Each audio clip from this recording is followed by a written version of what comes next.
Hey guys, what's going on? Blaine back for another Hulu review, and today I'm going to be talking about Fresh.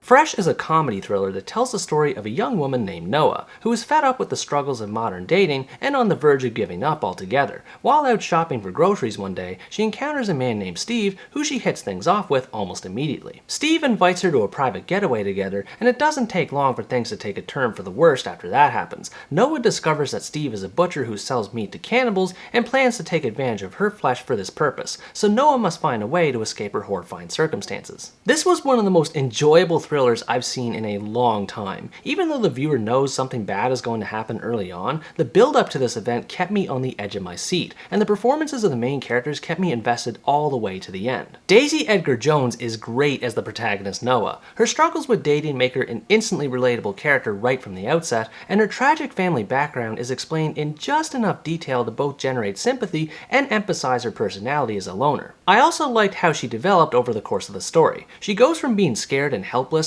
to composing herself and taking in her surroundings. She is a very smart character who notices all kinds of little details that she can use to gain an upper hand against Steve. Which leads me to talk about the butcher Steve, who's played amazingly by Sebastian Stan. He reaches Patrick Bateman levels of charisma when it comes to the presence he conveys on screen. He's both charming and brutal to the victims he kidnaps, and always kept me guessing when he was going to commit something evil. I kept looking for red flags the entire time Noah was dating Steve in the beginning, and if it hadn't been for its cinematic conventions, I would never have guessed that Steve would turn out to be such a psychopath, which made it even more terrifying once he starts to get his hands dirty, and even creepier in how he remembers the victims he kills. And to top it off, he's able to pull off living a double life in which the audience gets to see the kind of impact his lifestyle has, not just on his victims, but also to his customers and even his own family. His cycle of crime and abuse made him an easy character to hate in the best way possible. Noah and Steve's relationship is without a doubt the best thing about the movie. It changes as events proceed throughout the story, going from a typical rom-com setup to psychological exploitation before it starts to blend the two types and you're not really sure where the characters stand. This could be confusing at first glance, but I like what the filmmakers did here. As mentioned earlier, Noah is an intelligent character who knows what she's up against, though this realization doesn't come until she learns the hard way. As morbid as this is going to sound, I love that she actually suffered from severe consequences for her actions in this movie. Too often in thriller and horror movies, the female protagonist finishes the story mostly intact and unharmed,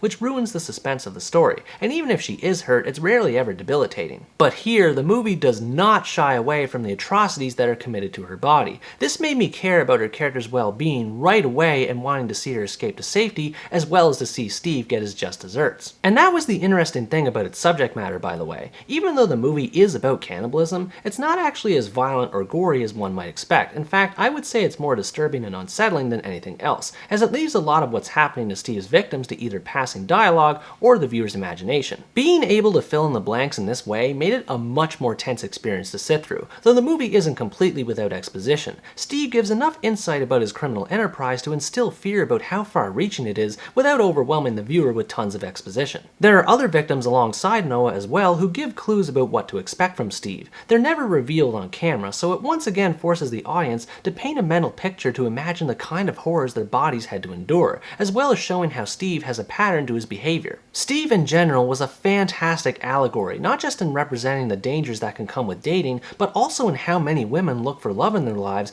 and end up missing or murdered at the hands of men with ulterior motives. I don't want to say much more than that so as to avoid spoiling the story, but it was a lot richer with its themes than I expected. Another thing that contributed to its dark mood and atmosphere is just how well put together it is on a technical level. The soundtrack builds to a crescendo along with the events of the story, and the cinematography constantly blew my mind with how impressive it was, especially with how close-ups are used to show the dynamic between Noah and Steve. Probably my favorite shot is when Noah gets to Steve's house and the two sit down for a drink. Her drink has been spiked with a drug that knocks her out, but it's so subtle that I didn't notice it at first, until the camera gradually became more and more obscured from Noah's point of view. Its slow build-up added to the fear of that moment. Despite how tense the movie can be, it isn't completely grim. There's a thin veneer of black humor that can be found in just about every scene, such as how Steve constantly blasts and dances to music while cutting somebody up, or when little jokes are made with regards to victims' names. I also also have to admit that the way the movie began made me laugh quite a bit. It proceeds like normal for half an hour, with Noah meeting Steve, falling in love, going to his house, and then a title sequence begins right after Noah falls on the floor from being drugged. There's just something funny about it between the loud noise she makes and how unexpected the cold opening was. Some may argue that this kind of humor might be out of place, but I think it's well implemented. It softens the blow that comes in dealing with someone who does business with cannibals, provides a nice break from the tension, and much of its content is more psychological in nature anyway. There's not much in the way of supporting characters, but one character I did like was Noah's best friend Molly. She's a smart character like Noah is, as Molly picks up little hints in her investigation to find Noah, which adds more excitement to the story as they go through their own twists and turns. One character I didn't like though, and the only thing I can think of that I disliked about the movie, was Molly's ex-boyfriend Paul. I understand that he was there to kind of make fun of horror movie cliches, but he just didn't do it for me. He only appears in a couple of scenes, never does or says anything interesting, and the few quips he does have aren't that funny. He never has a huge impact on the movie anyway, as the suspense mounts up to an amazing finale that by itself makes the movie worth watching. What's great about the ending is that it's the one time where the violence really ramps up, and it never ends when you expect it to. There's always one surprise after another, and this makes for great thriller cinema. Overall, Fresh is a phenomenal thriller that constantly remained engaging for me no matter how slow or fast it played out,